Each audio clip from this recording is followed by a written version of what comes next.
Okay. Y'all see what it is, family. Y'all see what it is. Thank you. Welcome back to another episode of King Simon Presents Only Quality People. And of course, we have a special guest coming up at the top of the hour. A broader perspective. We're going to talk about it. Professor Tony Browder will be with us live and direct at the top of the hour. We also are going to be, I believe, we're going to be simulcasting on Rising Sun show, Magnet, Pyramids, and Crystal. I believe we're going to be on their platform also. And we're also broadcasting on Facebook. We're broadcasting on Instagram at the same time. And of course, we're going to talk about we are the ancient ones on the planet. Just want to make sure that remind all of you beautiful people that the next coming interview after this one, tomorrow I will be on another person's platform speaking about numerology. Y'all know I'm the numerovator. That's what we do. I motivate people with numbers, thanks to all the great ones that I've studied, like Lloyd Strayhorn and various others. But I'm going to be on the Spiritual Pathways Holistic Healing YouTube channel and Facebook channel tomorrow. And remember, family, get all of my books on Amazon, author, teacher, numerologist, all publications available on Amazon right now. Or if you want to go straight to my quick links, go to Linktree/King Simon the Numerator. That's Linktree/King Simon the Numerator. And if you want to advertise on my channel, please DM me at King Simon Presents or 347-496-1022. You text me at that number. You can advertise on all my platforms, $100 per month. That's how we do it. And remember, my audio book is now on my membership. You can get it through my membership. My membership is only $9.99 every month, but you get 4 hours of this. But I have over 200,000 hours of content on my YouTube channel since 2013. So, hey, y'all need to jump on it and get all the lessons you need, family. Just want to remind you, the next interview that I will be doing will be with the one, the only Dr. Nalani Valentine. Phil Valentine's wife will be here. You know, she went through a near-death situation. So we're going to be talking about life is what you make it, live it in a holistic way, all happening on March 22nd. But in Nicholas, the day before, we will be at Nicholas, Brooklyn with the one, the only legendary author, historian, archaeologist, teacher of ancient history, the one, the only Anthony T. Browder will be in the building from 1 to 5 p.m. at Nicholas, Brooklyn for the first time ever. $40 in advance, $50 at the door. Young people are absolutely free until the age of 17. So from 0 to 17, they're free. And remember, he's revealing his new book also at Nicholas for the first time. He's going to be actually speaking for the first time. And then we got an opening sound bowl alignment by Sister Kafunya Ifa. She will be dropping that. And then don't forget, one of my martial arts teachers will be with me on Wednesday, March 25th. Hanshi Khalik Lewis, a student of Master Duncan, a student of Soke Ali Khalik, a student of some great people. And he got a big event coming up that I'll be covering on this YouTube channel.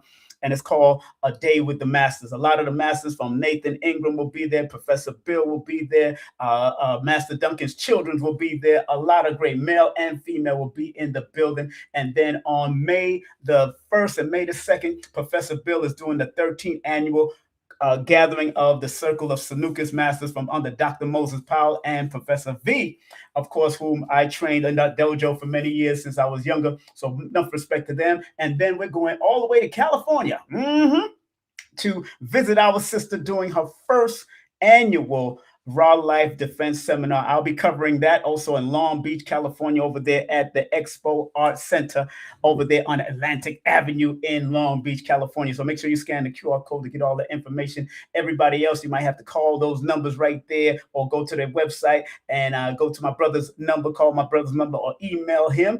And last but not least, in the month of May, we'll be interviewing this beautiful family, this beautiful daughter and mother team. And the new book is called Did God Forget to Color Our Feet? Man, this is going to be a powerful one. I read the book. I got the book. We're doing the book, and we're going to bring the book to life. And also big up to my son with his recording studio. We got Green Studio NYC, one of my sons out of all 9 children. But Green Studio NYC, he does the audio books. He does all of that stuff that you want done for yourself. And once again, big up to my brother Lloyd Strayhorn, Lloyd-Strayhorn.com. That's Lloyd-Strayhorn.com. Make sure you show him some love. And Nicholas, Brooklyn, where we're heading, make sure you go to nicholasbrooklyn.com and make sure that you hit that GoFundMe.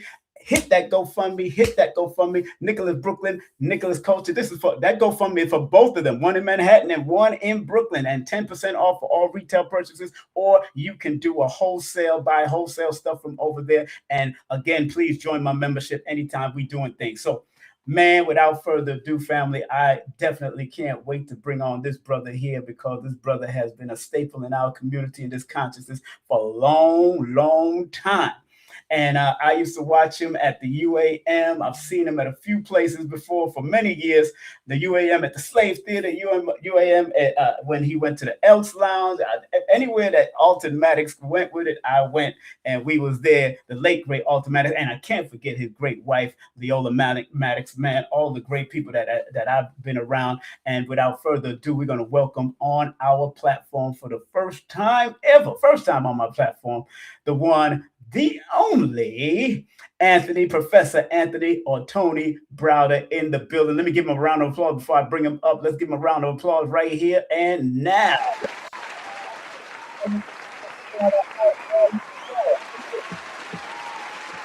Can you hear me? I can hear you, my brother. Thank you for bringing me on board. Yes, sir. Yes, sir. Let me get this from out of the way here. And of course, it's an honor to have you on finally, and have you in Nicholas Brooklyn finally. They say everything happens in time, right? So you live long enough, you get a chance to do most of what you've been wanting to do, right?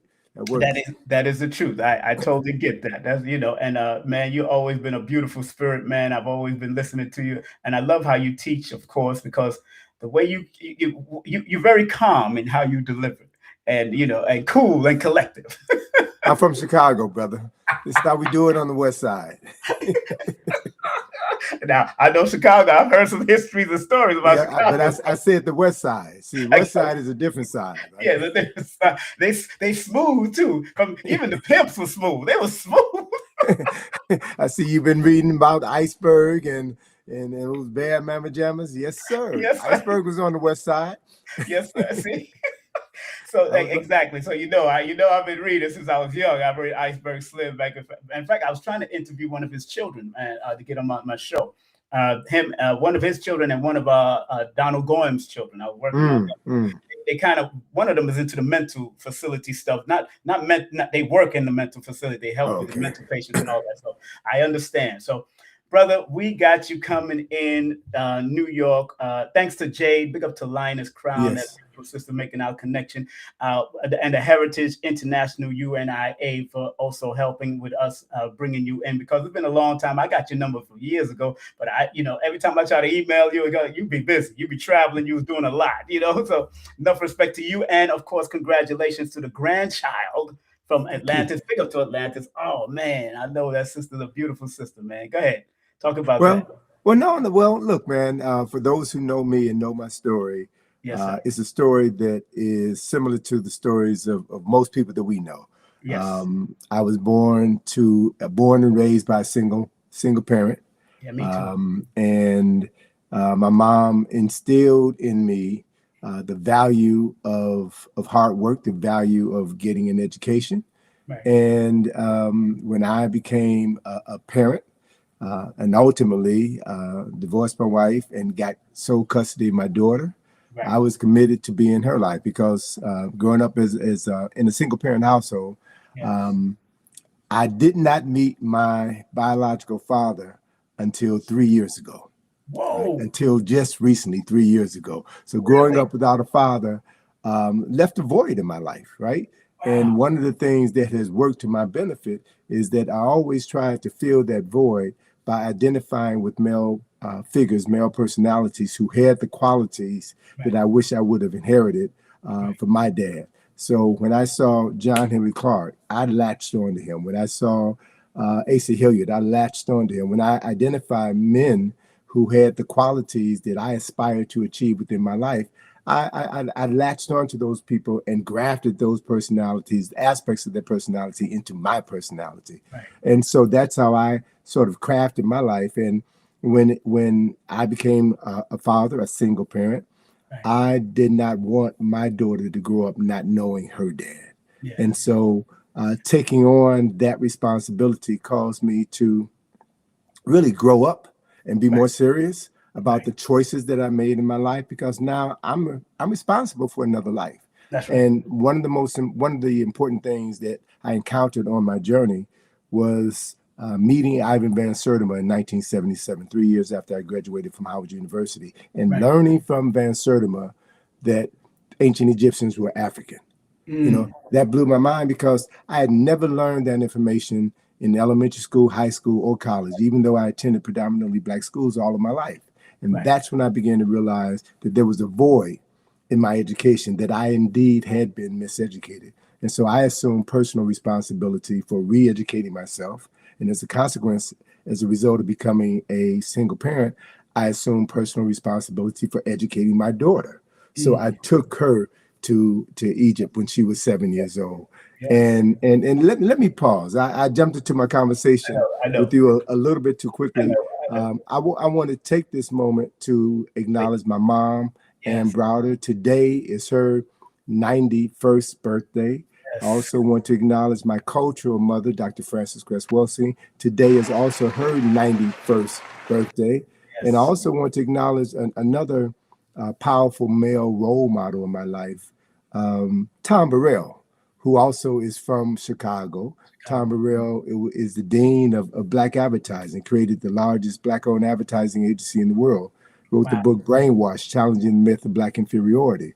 And so three people who were born on this day have Yes. had a profound impact in my life. And you're the numerologist, so I know you can probably figure out, Yeah. what the deal is with 318, right? Yep. But there is a science to numbers. There is a Yes. science to living. There's Yeah. a science to history. Yeah. And there's a science to understanding the impact of all of these things on your life. And once you understand science, and when we speak of science, I'm speaking specifically of the Latin definition of the word, which means to know. To know. So it's about acquiring knowledge. And when you acquire knowledge, that helps to minimize doubt, confusion, and fear, and establishes a path for you to follow, which helps you to minimize problems in your life if you're doing it right. So, I've been blessed to have been able to be in the presence of, to study under some of the most brilliant African-centered men and women. And now that many of them have become ancestors, Yeah. I feel their presence in me, and I have an obligation to continue the work that they have always done and introduce them to people who may only be familiar with names like Francis Welsing and Richard King and Asa Hilliard and John Henry Clark via YouTube videos. Yes. But they were real living human beings That's right. who encountered some of the same problems that we encountered. That's right. Racism and white supremacy being one of the biggest objects that we'll ever encounter in our life. And they found ways to maneuver around these problems and still leave a meaningful record of how they did it for those who are interested in reading and following their path. Man, thank you for that, because you led me to a question, because you said your biological mother is born 318, which 18 in numerology is really a number that adds up to the 9 that deals with humanity and love, like the highest level of love they have to offer, whether they're being of service to people, being of service to their community on a high level or a low level, but also being service to a child. In comparison to your mother and Dr. Frances Cress Welsing, what did you see that was compare both of them? What did you see out of both of them that you seen so similar between All the right. two? Well, one, they were both Pisces. Yes, they was. And they both grew up in Chicago. Yeah. Spent their formative years in Chicago. Right. And in the 70s, both of them came to Washington, D.C. And so coming from Chicago, man, shapes your consciousness in ways that people are still trying to process, still trying to understand. There's something special about Chicago. There's something special about brothers and sisters who've come out of Chicago, and particularly those who left Chicago and came to Washington, D.C. Right. Washington, D.C. in the 70s. I came here in 71. Washington, D.C. to me was very much like Mayberry RFD. Well, Washington, D.C. was a slow country town. D.C. is technically in the South. It's below the Mason-Dixon line. And many of the people here who live here, Black folks specifically, work for the federal government or the district government. So there's a specific mindset that was Right. crafted in this environment. But coming from Chicago, Chicago was, when I was growing up in the 50s, and of course, even worse when my mother and Dr. Wilson were growing up in the 30s, Chicago was and still is the most racially segregated city in the United States. But in the midst of the racism and the isolation, you had thriving Black communities on the south side where Dr. Wilson lived, and on the west side where we live. So I was very close to Dr. Wilson's older sister, Lauren Crest Love.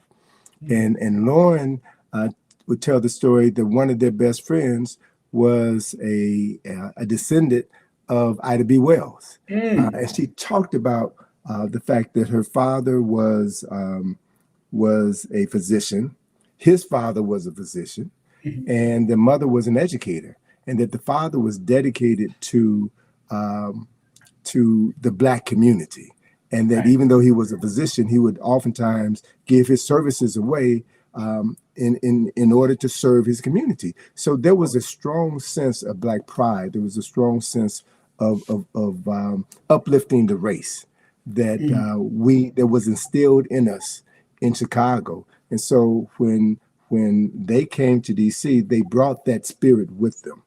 And as a consequence, in DC, which is the capital of the wealthiest, most powerful nation in human history, they were moving in circles of power, and they brought this innate confidence with them as they moved in that circle. And both being proud women, intelligent, sharply intelligent women, and no nonsense women. They challenged people, and they did not back down. So, I was blessed to be in the same environment where Dr. Wilson was in Howard University, although I didn't know her until about a decade after I left Howard. She's in that space, and she challenged the system at Howard University. Matter of fact, she lost her position at Howard's medical school. She was denied tenure because she had recently written the Crest theory on color confrontation, right? Wow. And what I loved about Dr. Wilson is that she did not change her position throughout her entire career. She was the same person. She had this dogged determination, and you'll notice if you watch the videos of Dr. Wilson, particularly when she was being interviewed by, when she was debating Shockley, when she was interviewing with Tony Donahue, Brown. she never lost her cool. That's right. Never lost her cool. And with her training as a psychiatrist, as a scientist of the mind, she knew the importance of maintaining her cool as she was slicing and dicing up people with their words and their theories left and right. She was a master at that. So the other interesting thing about both of these profoundly strong and important women in my life is that not only did their life have a profound impact on my life, but I was also at their bedside when both of them transitioned.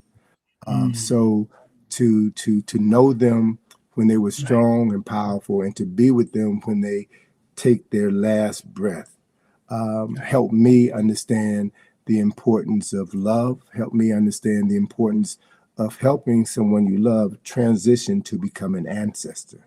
And then once they're gone, to understand the importance of maintaining their legacy, and also being able to access them as ancestors, right?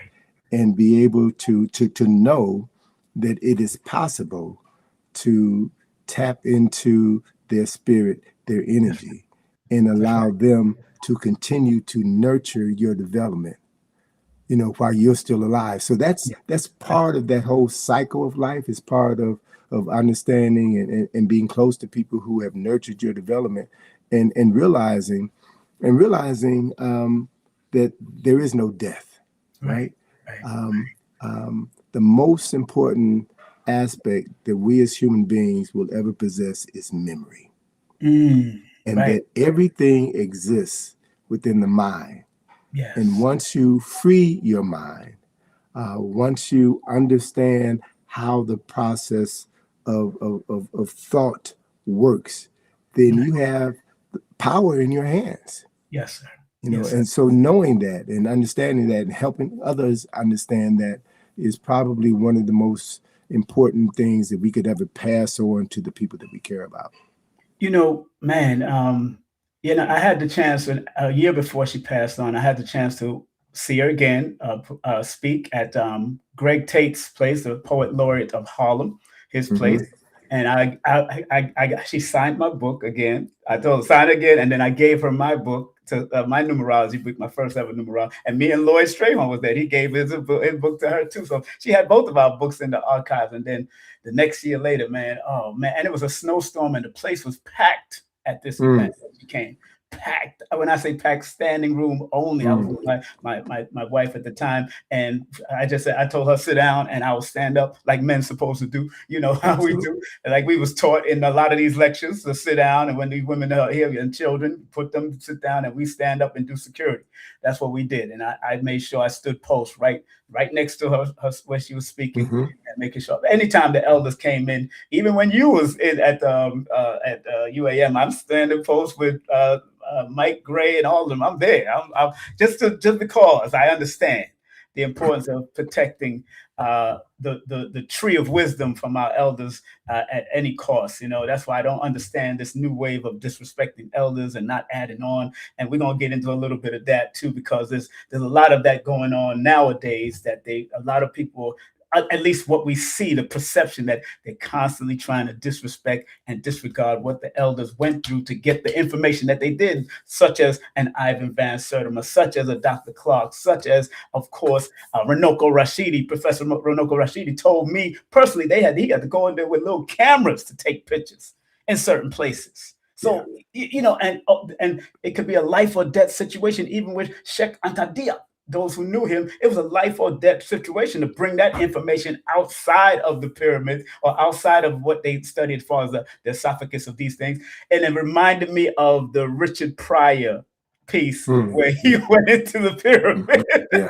Oh man, they was black like me. Oh my God. What do you say about what's happening with the young people being separated from the elders' wisdom and the elders not trying to get to them or work with them as much as they possibly can to get to? What do you say about what I just said in regards to, young people disrespecting elders and the knowledge that they came and offered back in those days to now? What do you say about One of the points that we cannot ever forget is that ever since people of African ancestry were brought into the Americas, we have been at war against our oppressor. Right. And war takes on many different forms. Yes. Sometimes it's physical, sometimes it's mental, sometimes it's emotional, sometimes it's psychological, sometimes it's economic. And one of the greatest tools in the tool chest of our oppressor is to create division between the men and the women, create division between the elders and the youth. Yes. And if the elders are the source through which knowledge flows, then if you can socialize young people to believe that they don't need the elders, to believe that they know it all, then it's like cutting, separating a tree from its roots. The tree is there, but it no longer receives nourishment. And within a relatively short period of time, that tree will die. That is a strategy of war. So young people who have grown up without elders in their household. One of the benefits of me being born to a 16-year-old mother is that I grew up in my grandparents' household. And so I've learned as a child to always appreciate my elders. Right. And so I'm always, even, I'll be 75 this year. I'm always gravitating towards older people because I value their lived experience. Yes. I value the knowledge that they have. Now, while I may be, intellectually steps above them, they have a wisdom that is earned through living. That provides a different perspective or different insights into things that I think I may know. And so anyone who understands the importance of life, the value of life, will never disregard or disrespect their elders. And so what we're witnessing in our society is the result of two generations of our people being socialized to separate themselves from their elders and to believe that they have all the answers. And so the only way, and I have to admit, though, that that's a very small segment of our society. It's not the majority of our people. It's a very small segment, small but vocal segment of our society. So what we have to do for those people is to model what respect looks like. Right? And for those who are ready to listen, ready to learn, they will see that and they will respond. To those who don't, if you don't get it, you don't get it, right? And the larger lesson from that is that even back during the time of our enslavement, there were people who were enslaved who did not want to be free, who would not listen to the Frederick Douglasses or the Harriet Tubmans or the Nat Turners. They were comfortable being where they are, and they didn't see, they were incapable of seeing the larger picture.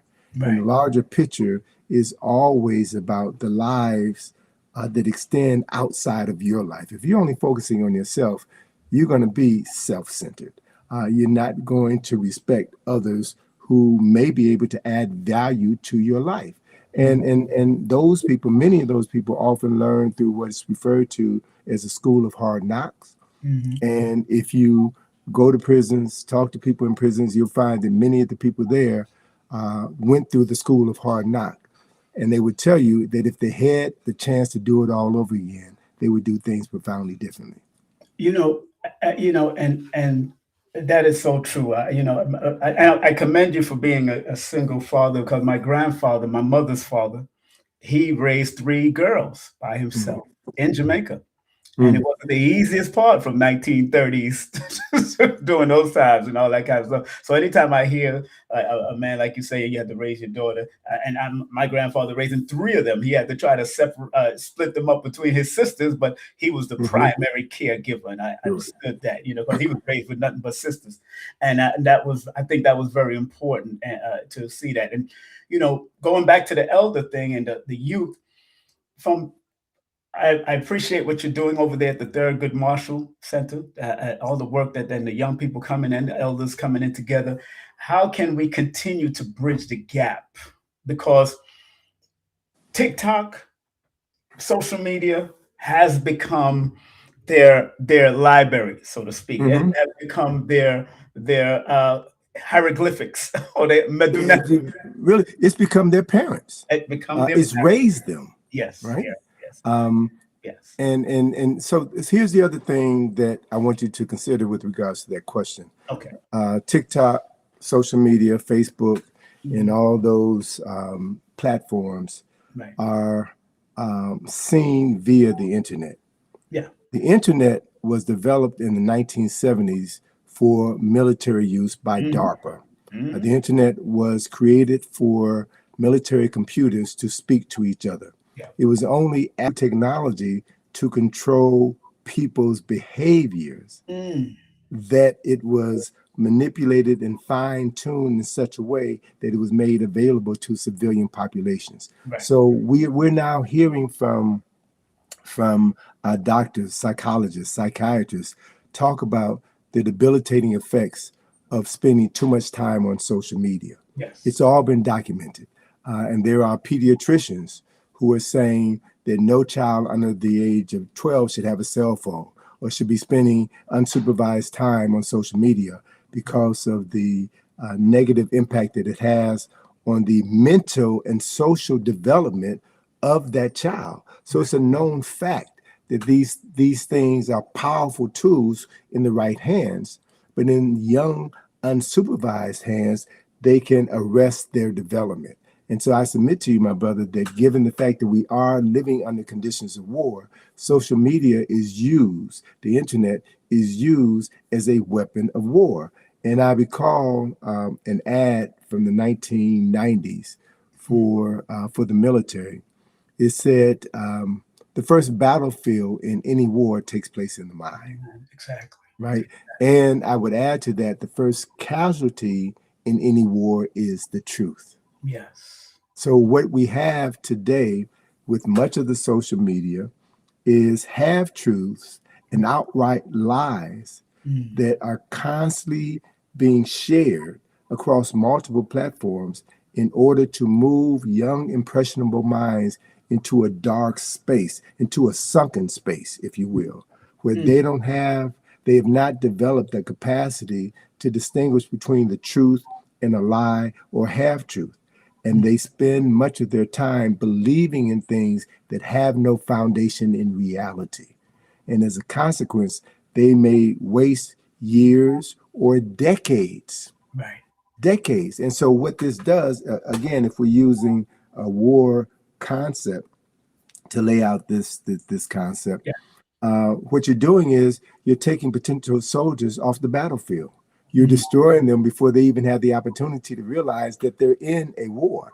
Right. And so it's a strategy that is being used now because, as I learned from my relationship with Tom Burrell, who I talked about earlier, whose birthday is also today. Tom Burrell is 87 years old.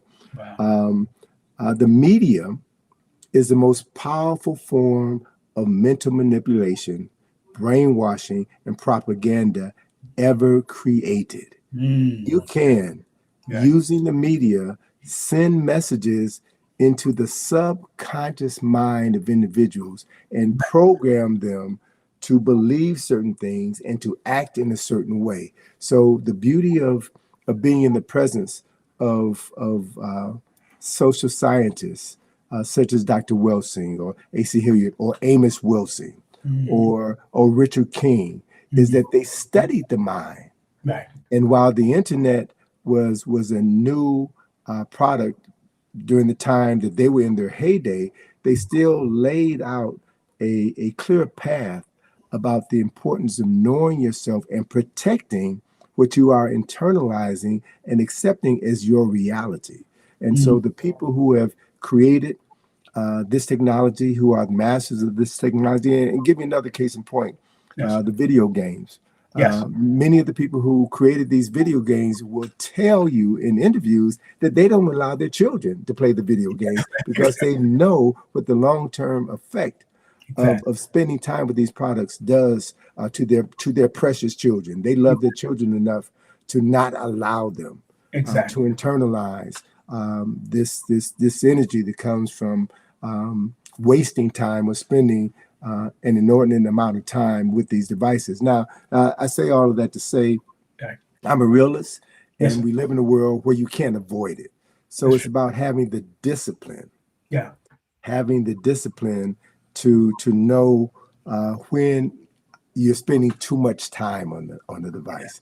And as another psychologist, Ray Winbush, who teaches over at Morgan State University, encourages his students and audiences that he speaks to all the time, you should spend a minimum of a half hour a day reading, a minimum of half an hour a day. And what I urge parents to do is to, for every hour your child spends on social media, they need to spend 2 hours reading or writing reflection papers about what they read or having discussions around the dinner table with other people about what they've read so that you cultivate their minds and that there is a balance in their development. Without that, then you have what we unfortunately have in many of our schools and many of our communities today.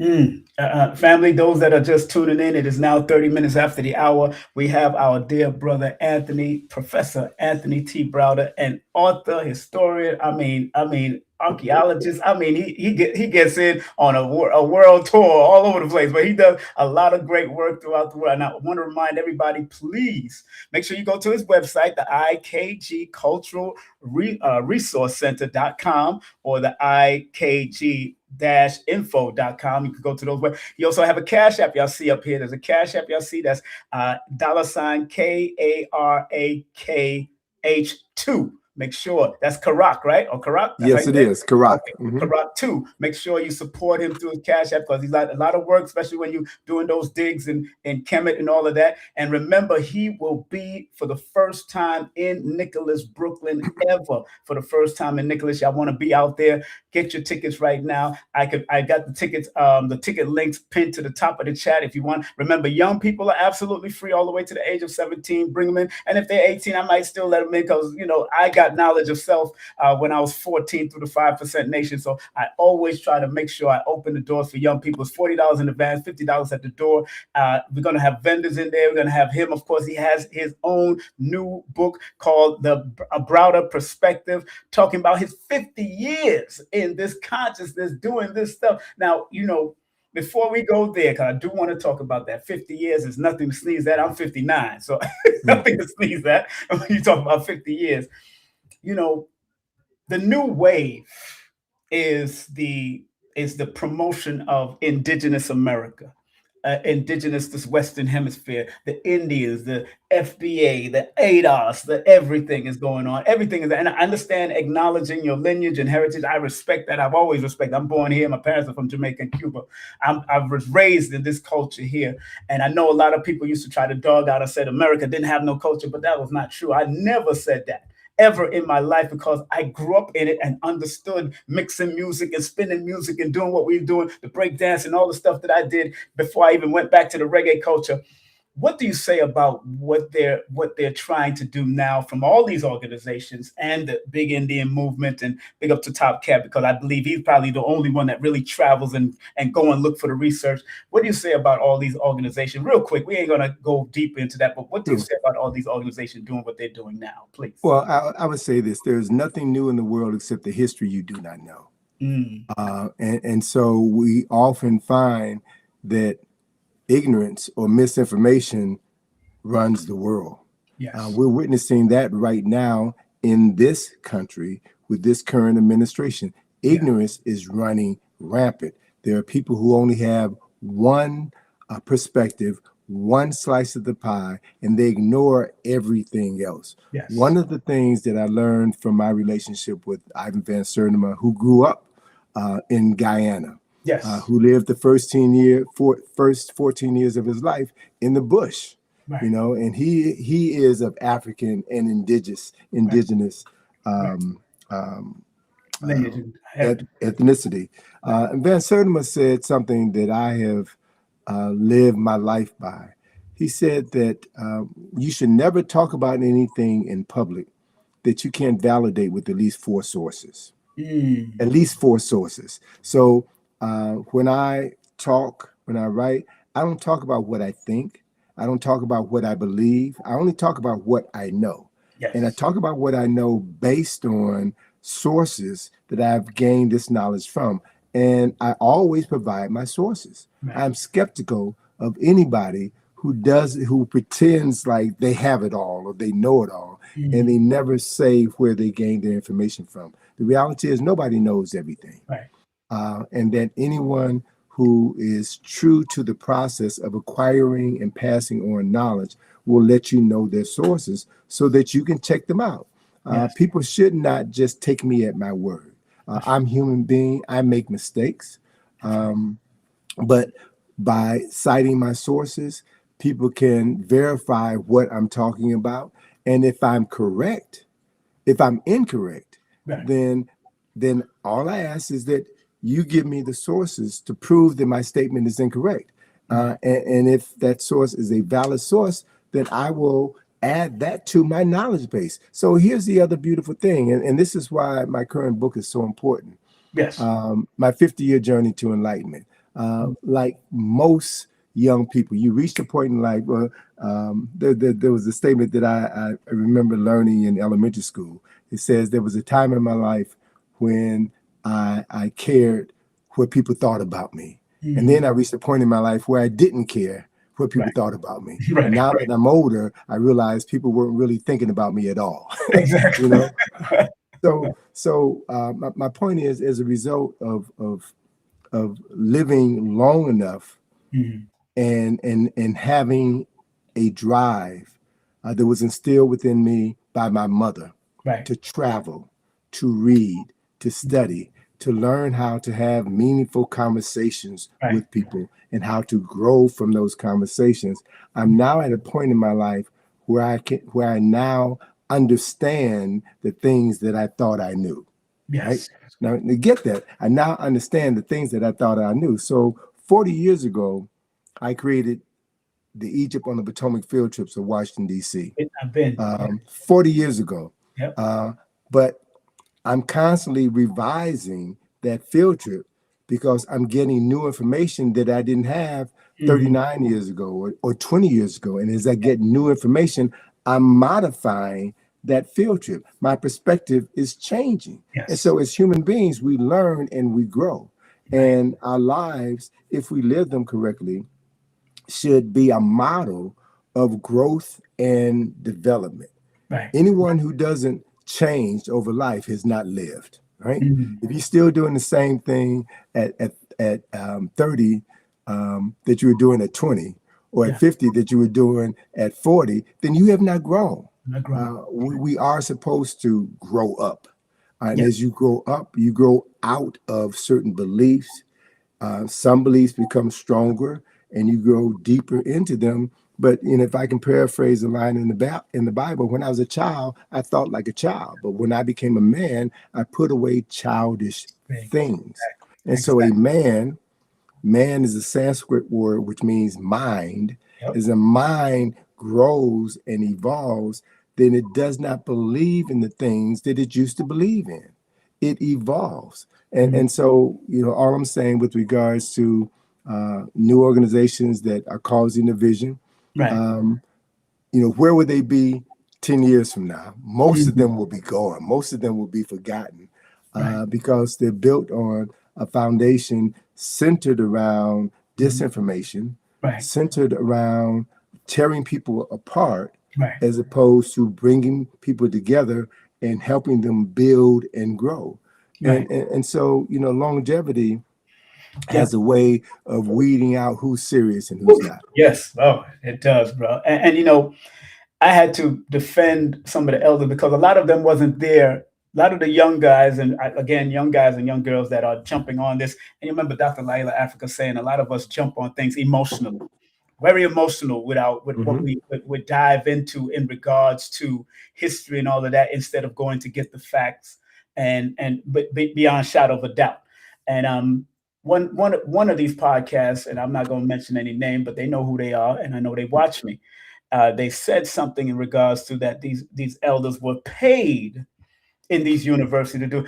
And I said, well, one thing in the privacy of an automatic spot, because remember, automatics won a court situation against allowing Europeans in his space. Hmm. People forget that because the Jews won it. So automatics proved that he could win it.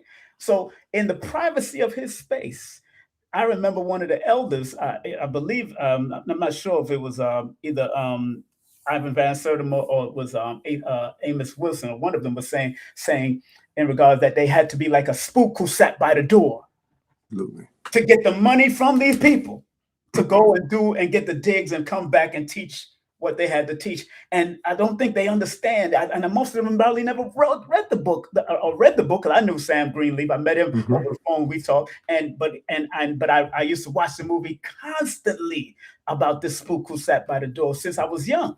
So a lot of them don't understand that some of these elders that did work for universities and college and all of that, they got the money to take care of their family, but yet it gave them access Hmm. to information that laymen would not get. So Hmm. what do you say about that? Because what I just laid out about our brothers having to go behind enemy lines to get information.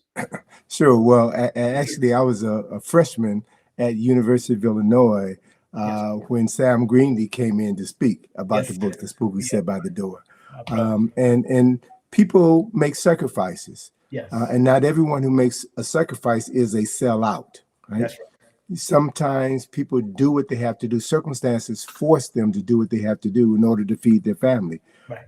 And so, with regards to people who either were working in academia Yes. or working for the government or Mhm. in the military, In Yep. all of those instances, you had people who were engaged in those environments in order to make a life for themselves. And Exactly. you had folk using the spook who sit by the door as an example. Mhm. You gained skills, you gained intelligence, That's and then right. you brought that intelligence back to your community in order to win the war that you were fighting, in order Exactly. to ensure that you would have a victory. So Exactly. there are scholars, and a good example that we talked about at the start of this program was Frances Cress Welsing. That's right. She was at Howard University's medical school, Exactly. and her father had told her about melanin. Mm. So he planted that seed in her head.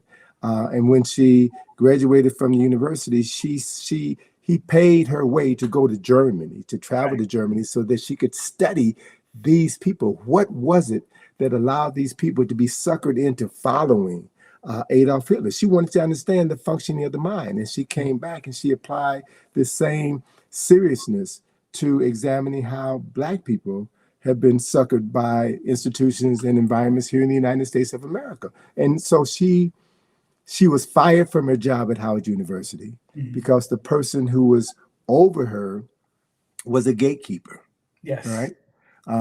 And so Dr. Welsing left Howard and then worked for the district government as a psychiatrist for children because she was a child psychiatrist, and she also had a private practice, but she Mhm. continued to work through Howard University to Right. do her Cress Welsing Institute the Mhm. third Wednesday of every month for decades. That's right. So she still used these environments in order to advance her work. Chancellor Williams, Yes. if you were to travel, if you were to come to Howard University right now, you would have no record that Chancellor Williams ever taught at Howard University Right. That's or right. William Leo Hansberry. Asbury. But Yep. these were men who worked at the university and created a body of work that is still feeding us, that is still nurturing us. So I don't expect institutions that were created in order to stymie our growth and development to lift up these heroes and sheroes.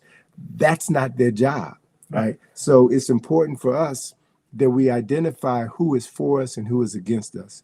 And Right. then we support those people who are doing the work, who are investigating their time, their talent, and their treasure Right. in doing the research. And see, another important fact about what we're talking about is these scholars that I referenced, the Van Sertimas, Mhm. the Jarps, the Obingas, the Chancellor Williamses, many of these people, Carter G. Woodson, Mhm. many of these people left academia in Mhm. order to pursue their own personal and cultural interests. Right. And they paid the price for it. When you're associated with an institution, there are endowments. Yes. There's funding available to you that allows you to do incredible work. And so, one of the things that has always interested me is looking at those scholars who chose to function outside of the academy or outside of the establishment. How did they create what they created? So, if you look at Van Sertima's work with the Journal of African Civilization, Yeah. man, that was an incredible series of publications that he produced over a course of almost 2 decades Yes. that still stands the test of time. And it raised the bar Yeah. among African-centered scholars in the 80s. It raised the bar because Van Sertima showed you how it was to be done. Get the facts, get the data, and then that way you can defend your position anywhere you go. And so we are supposed to build on the work that our elders Yeah. initiated and improve the scholarship, improve our outreach to Right. our community, and that's what progress is all about. So, as I said previously, a lot of the folk who have the megaphones now Mhm. won't be around 10 years from now. Mm. Um, but the other problem associated with that, they won't be around 10 years from now, a decade from now. But the tens of thousands of minds that they influence will not be around either. Mm. See, Mm. remember, we're in a war, Yeah. right? We're in the war. We're, That's we're we're in a war, and one of the things that your enemy wants to do is to eliminate those potential soldiers who can fight them and defeat them on the battlefield. So that's you right. go after the children, you go after the young and impressionable people, and Right. you remove their capacity for intellectual thought Right. so that they will never engaged in the battle for the minds and the hearts and souls of a people. And so the other reality is, brother, Yes, sir. one of the things that I have learned, particularly as a result of the work that I did, the 15 years that I spent excavating, Yes. funding excavations in Egypt.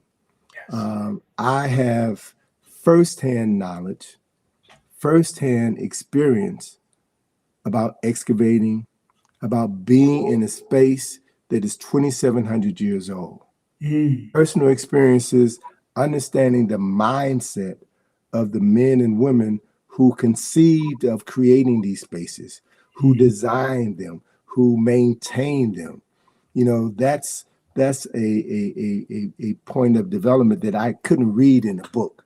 But by Right. getting that practical experience, I understand it from the inside out. And one of the most important lessons learned from that experience is that they understood very clearly that there is no death. Mm. There is no death. There is what is referred to in Nile Valley culture, the Rahimi Mesu, the repetition of the birth. And so, in that context, I said that the three most important times in a person's life are the day they were born, the Mm. day they realize why they were born, Yes. and the day that they realize that they've been born again.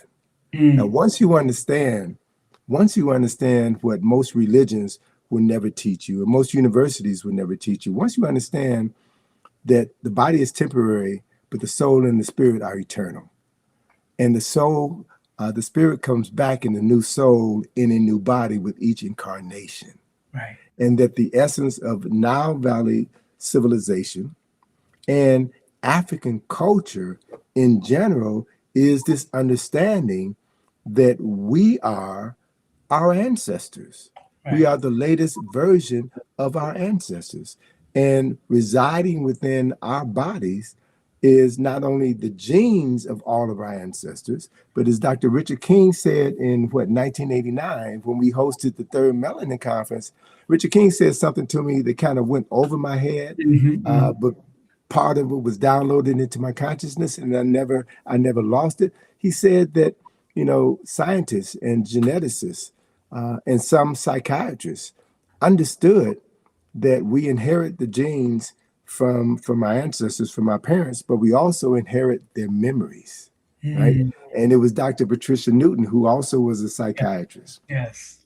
who I'll never forget the time when she called me up to tell me she was working at Johns Hopkins University, and she called me up to tell me that the scientists at Johns Hopkins had identified the region in the mind, in the brain, excuse me, the region in the brain where ancestral memories reside.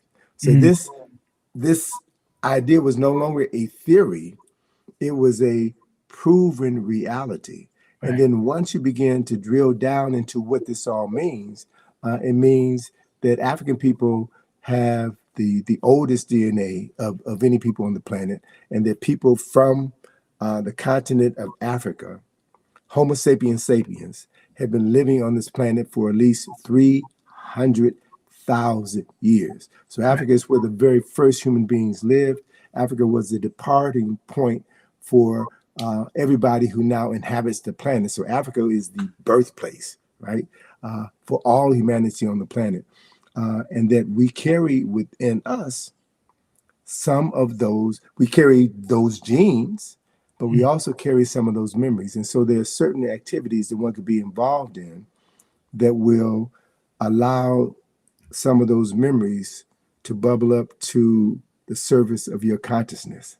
And then you will have the capacity to know what they knew, right? Mm. And if life is a continuum, which it is, then the life that we're living today is setting the stage, is establishing the foundation for all the lives that we will live in the future. So Yes. if you know that, if you understand that, if you live and breathe with that knowledge, then it means that you don't waste this moment on Yes. foolishness.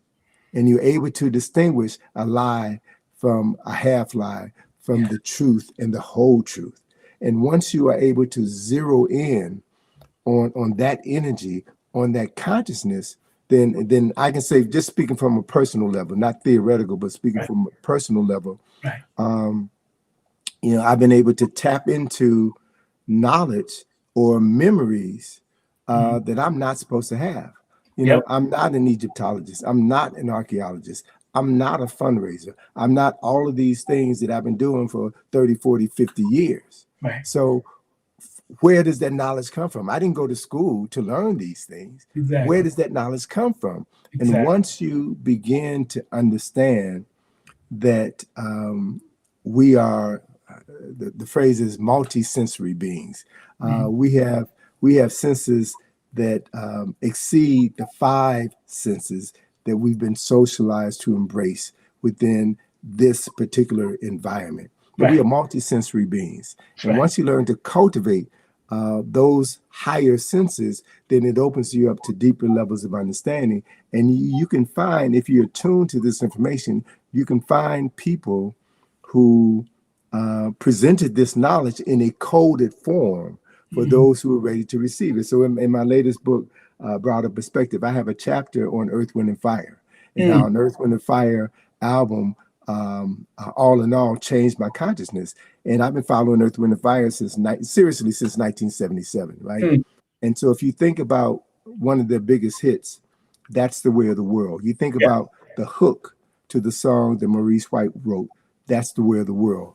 Hearts of Fire create love desire to take you higher, higher to your place on the throne. Maurice White was talking about, he was singing about the 7 chakras. And he wanted, the objective is to move that energy from your root chakra, your lower chakra, to your heart chakra, the 4th chakra, and burn off the negativity, to burn off the fear, to burn off those things that tie you down to this lower cardinal energy, and then take that energy higher and higher to your place on the throne, the crown chakra. And once you access that higher energy level, you now open yourself up to levels of consciousness that have always been there, waiting for you to cultivate. And that's what I refer to now as ancestral intelligence. Ancestral intelligence is the only AI that should matter to a conscious person, because what we have been dealing with for hundreds of years is artificial intelligence, white history, white culture, white religion, white pathology that has been passed off as intelligence, as knowledge.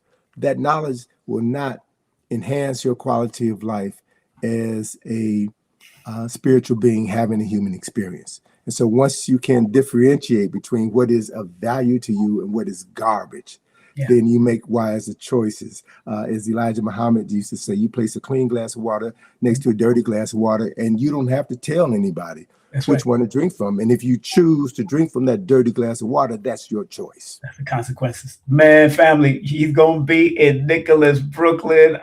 Man, this coming Saturday.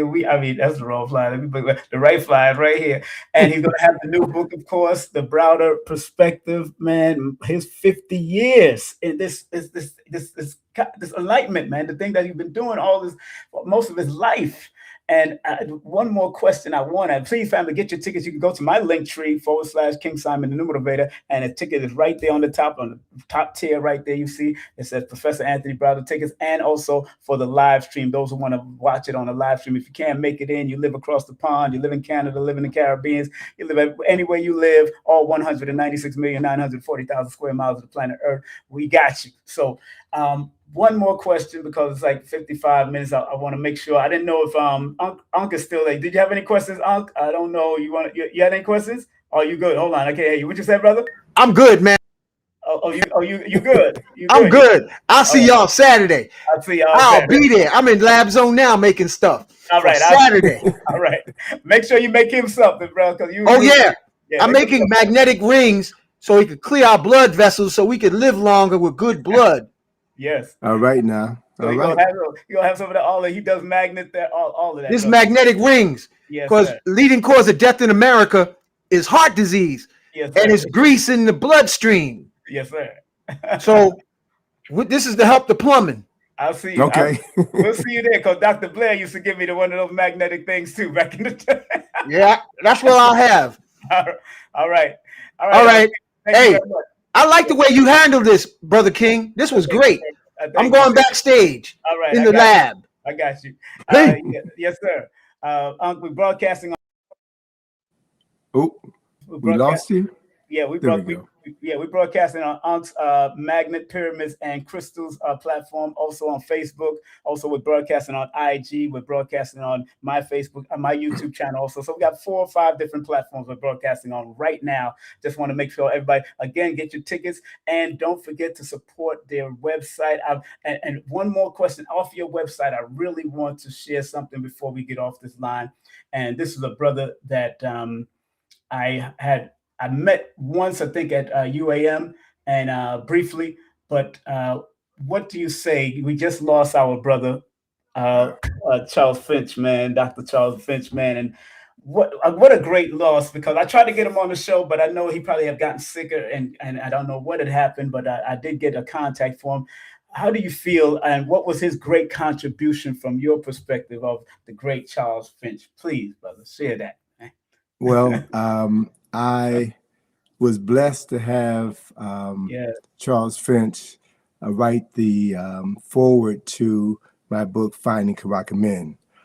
It was Charles Finch who was one of my most ardent supporters for the Asa Restoration Project. He had come to the excavation site in Luxor on numerous occasions. And it was Charles Finch who told me that I am Karaka Men. I am the reincarnation of Karaka Men. I have come back to excavate my tomb. And you know, I when he first said it, I kind of dismissed it. He's just stroking me, trying to make me feel good. But he was emphatic about repeating that over and over again. And Finch was someone who also understood the whole concept of the Rahim Misu, the repetition of the birth. Finch, those who knew him knew that he was also known by his Serer name, Wagan Fai, and that through his travels to Senegal, the elders in that community identified him as the return of the spirit of Wangan Fai, an ancestor who had lived several centuries earlier. And so Finch understood this cycle of life and what that really meant. And he, along with our dear friend, Dr. Patricia Newton, Sister Segmet, reinforced this idea of me being connected to Karaka Men. And so they're the ones who call me Karak, right? Karak 2 or K2, as Segmet used to call me. And so it was being in the presence of these elders, and Finch and Dr. Newton were about 4 or 5 years older than me. So they were like my big brothers. And I'd known Finch. I first met Finch in 1984, and there's a chapter in the new book where I talk about the Nile Valley Conference and how that gathering shaped my life, how that gathering helped me determine what I wanted to do with the rest of my life. And that Nile Valley Conference was convened by Ivan Van Sertima, Asa Hilliard, and Charles Finch. And so the men who were responsible for putting me on the path that I have followed for the past 4 decades, they're all ancestors now. And I was blessed to have relationships with all 3 of them. I've grown closer to Charles within the last decade, and miss him dearly. But I would tell you this, brother, we conducted in DC at the Thurgood Marshall Center 40-day ascension celebration for Charles Finch on the 26th of February, the day after his 78th birthday, and the day he became officially an ancestor. And sisters from Adasi, some sisters within our community, created an altar, and that altar did what altars were supposed to do. It became a spirit door. It opened up a portal into the ancestral realm and allowed the spirits of these ancestors to come forth into that space, and validated the importance of the work that we were doing. So Charles Finch has helped me understand my mission, the clarity of my mission, and he has clearly identified how I'm going to be spending the rest of my life. So I'm in this forever.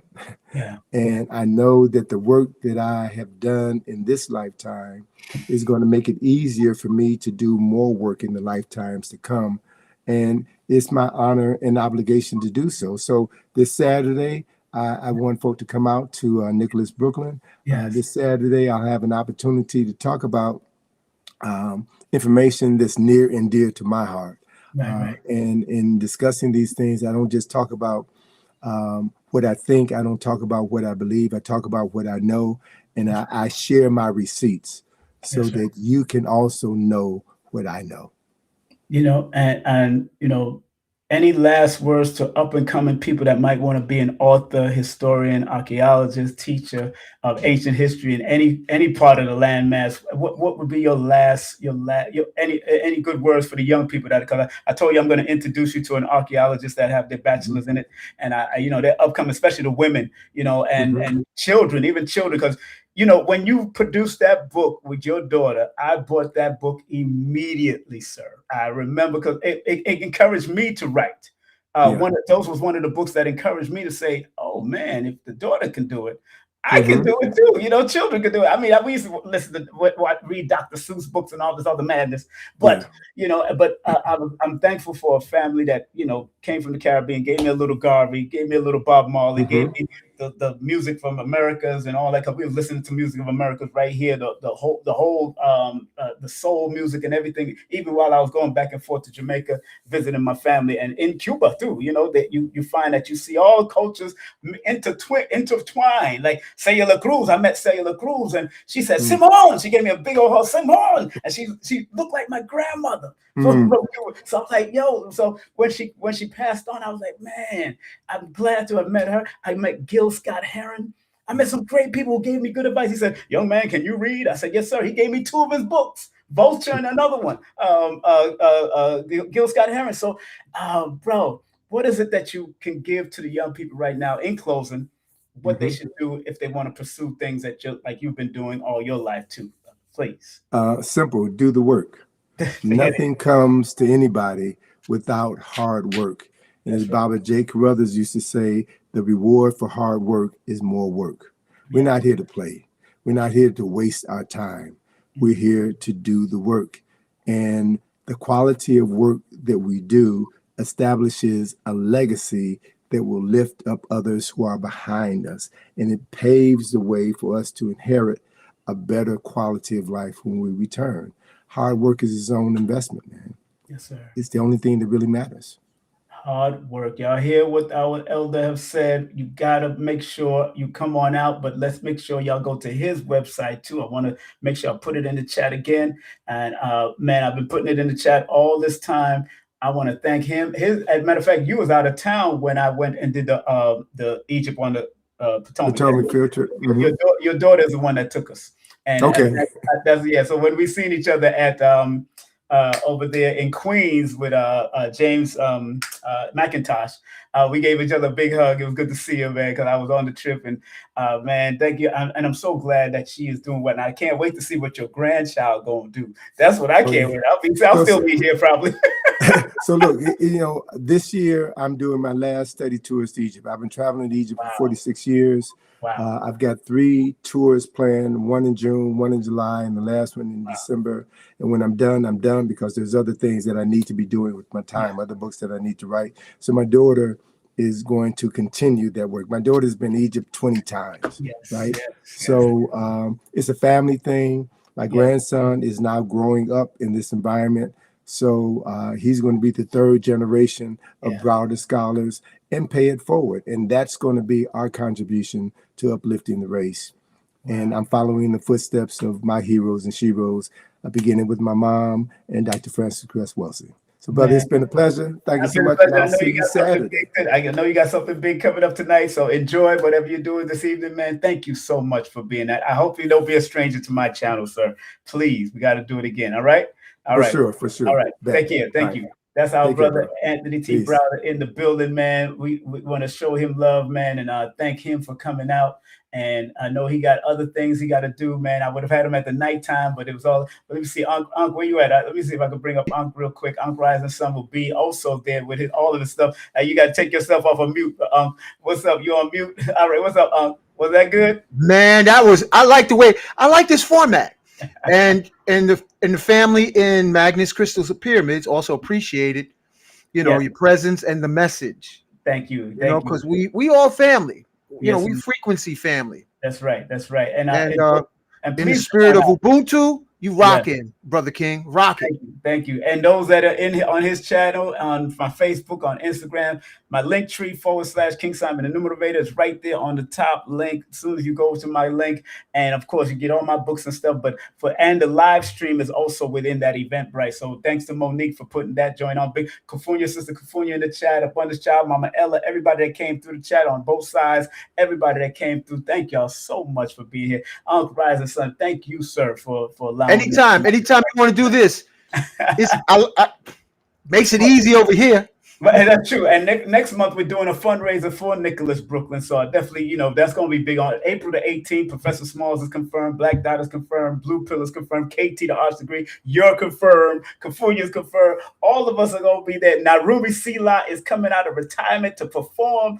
That is going to be something on fire. So, Bro, that's April 18th from 12 noon to 9 p.m. Vendors everywhere, outside and inside. And we're trying to raise funds. All the front door proceeds go to Nicholas Brooklyn. And the vendors that are the speakers, they're going to get a deal or they just allowed to give like 10% to Nicholas. But hey, whatever it is, just support Nicholas so we can keep this legacy alive. After 52 years, we don't want it to fall to the wayside and don't be around ever, because there's a lot of bookstores like Liberation Bookstore. All these bookstores went to the wayside. First World, all of it's gone.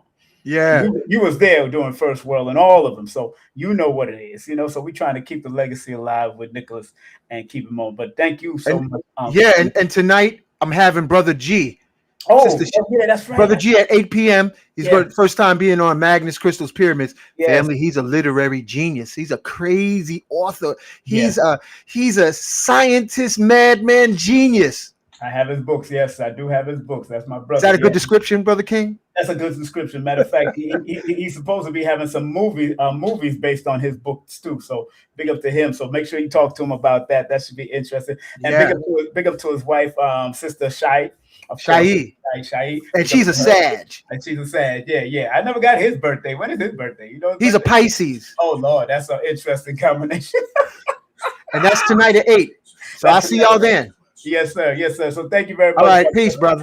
All right, peace and love. Thank you. That's our brother, Unc Rising Sun, one of our elders, the mad scientist. And I don't call it mad as far as crazy, but mad to me is an acronym mean making a difference. MOD, making a difference, because what he does with the orgone energy, what he does with the magnet, what he does in his science lab is making a difference so we can stay in our healing frequency as much as we can. So believe me, I've known Unc for years, donkey years. So enough respect to him, and thanks to his whole platform for allowing me to be on there today.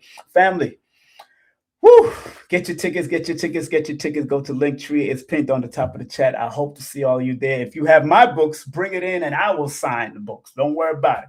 Also, myself and Lloyd Strayhorn, we're going to be doing new motivations. If I'm not too busy, Lloyd will definitely be there, but I'm always busy keeping the security, keeping it tight, doing what I do. So yeah, I might just give it to all the Lloyd, but if I have time, I will make sure I come upstairs, and we're going to have beautiful vegan food. Vendors, Kakito is going to be there. My girl Empress Cindy is going to be there. I understand Mama Ella says she's passing through to vend. She might want to vend also. And I got a lot of other vendors that are coming in. My brother Albert is already paid to come in. So again, those that we got a little bit more slots left. I know Blue Pill is coming in town with some of the farmer stuff and some of his gold water and everything. He's coming in. So Blue will is flying into town for all of it. So, oh man, I can't wait.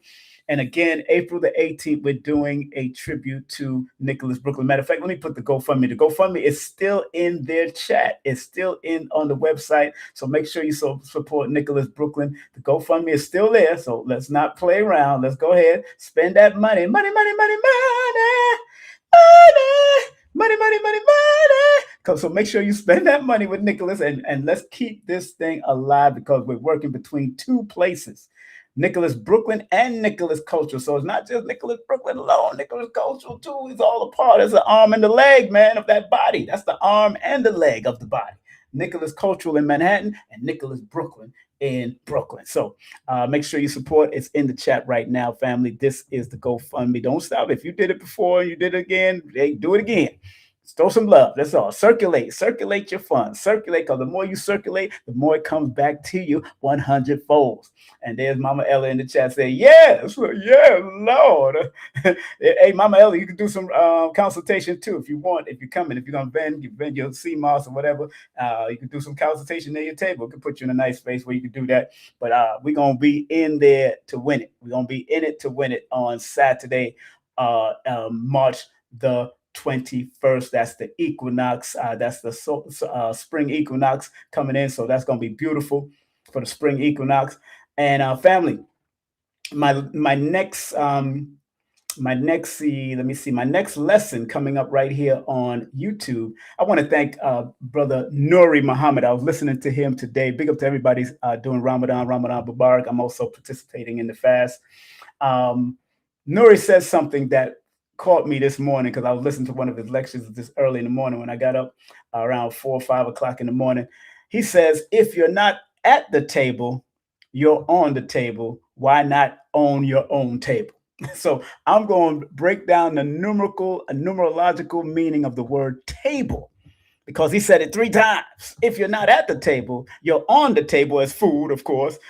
Why not own your own table? Why not own your own? So we're going to break down the numerical meaning of the word table. You're going to find out some very interesting stuff with the word table, why it's so important to understand that if you're not at the table with the rest of the people, the big heads, then you're going to be on the table as food, and why not own your own table? So we're gonna get it in. That's me in the AI. You see me in the AI purple suit with the that's me in the AI with my staff. You know what I'm saying? We doing what we gotta do because we gotta beat down Babylon and all the foolishness happening out here with information, knowledge, and mathematical information, so we can help guide our people as much as we can. So, man, I can't wait to break this down. More than likely, I'm going to do it tomorrow. And big up to my sister, Dr. Kair. She doing a thing for women to heal from their mothers. If you've been going through stuff with your mother, whether she passed on or your grandmother and all that kind of stuff, Sister Dr. Kair is doing a 12-week online 4:44 a.m. starting on April the 4th, which is, of course, the 4/4. And if you want to find out further information, go to www.mymothermymirror.com. That's mymothermymirror.com, or text the word mirror to 615-812-6342. She's one of our advertisers, one of our sponsors of the show. 615, text the word mirror to 615-812-6342. 4 is a feminine number. So for her to do it on April the 4th, which is a 4th month, the 4th day at 4:44 a.m. Central Time, you got to have discipline to get up to get this lesson, this course to help heal the ladies. We're starting off with the ladies first. Mother, because sometimes and somebody called me the other day and says, am I becoming my mama? Somebody in my family called me. I started laughing because I know her mama. And I said, I pray you're not going down that route when your mama was crazy. And her mama was kind of cray back in the day. But her mama's grown.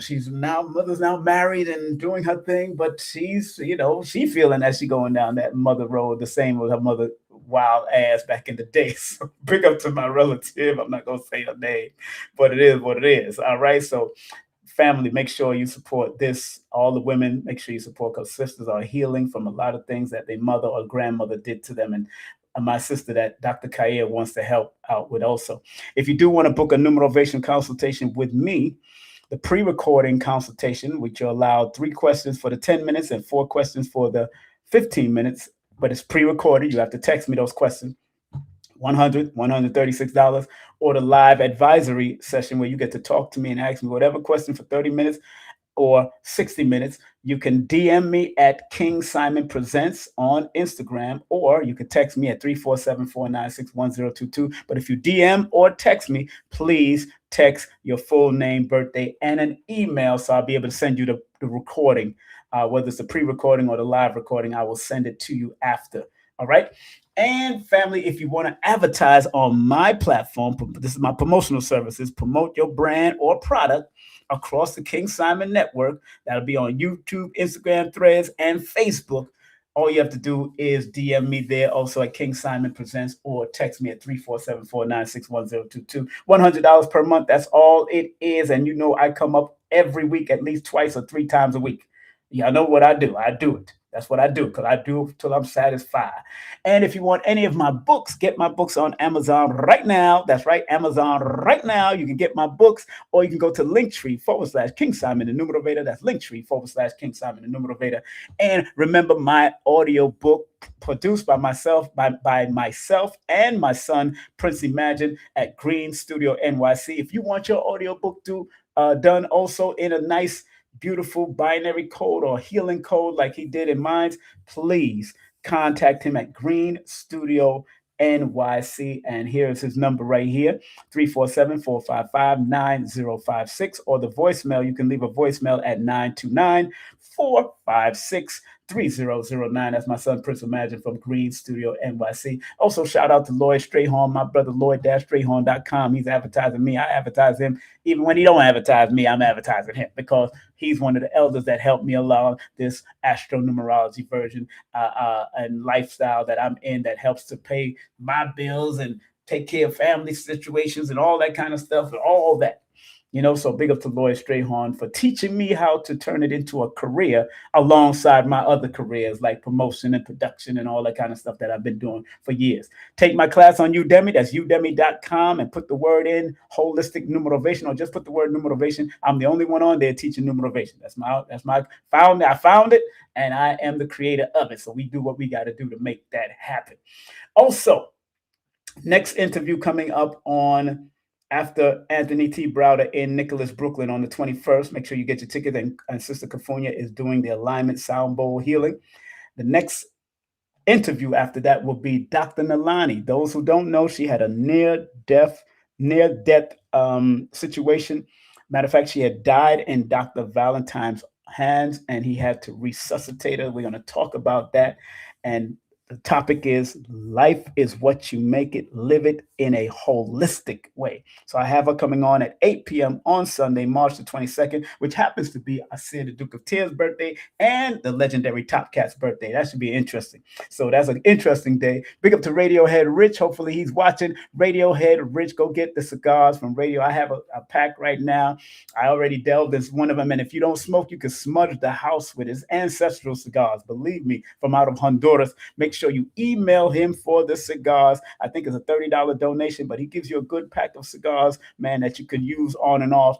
Go to Rich in Merit at Yahoo. That's Rich in Merit at Yahoo. And remember, on the 19th, I will be on this channel helping out these people doing what I do with the numbers. Spiritual Pathway Holistic Healing on YouTube and Facebook at 7:30 p.m. The Health Walk. And I've got to say happy birthday to my son. Today is Shaya's birthday. Today is Dr. Frances Quest Wells's birthday. Of course, today is her birthday. Of course, big up to her. Make sure you go buy her book from Nati over there at African World Books. Go buy the books, or go online and get the book, Isis Papers, and whatever books that she has out. Make sure you support her. On March the 25th, we have our dear brother, martial artist. He's been on my channel a few times, Hanshi Khalik. Last time he was on, he was a sensei. Now he's a Hanshi. Of course, Khalik Lewis, a day with the Masters event that he got coming up to keep the legacies alive of the great Grandmasters. And he's doing a great thing on April the 4th in Brooklyn, New York. I'm covering that with my YouTube channel. So y'all will be able to see it live as we interview a few of the Grandmasters that may come true. that they come through that time. And so make sure y'all give them a call if you want to be a vendor, if you want to be a spectator, if you want to pay at the door. That's up to you. You want to get advance tickets, but I will be covering it from 1 to 5 p.m. on April the 4th. So I can't wait to be there.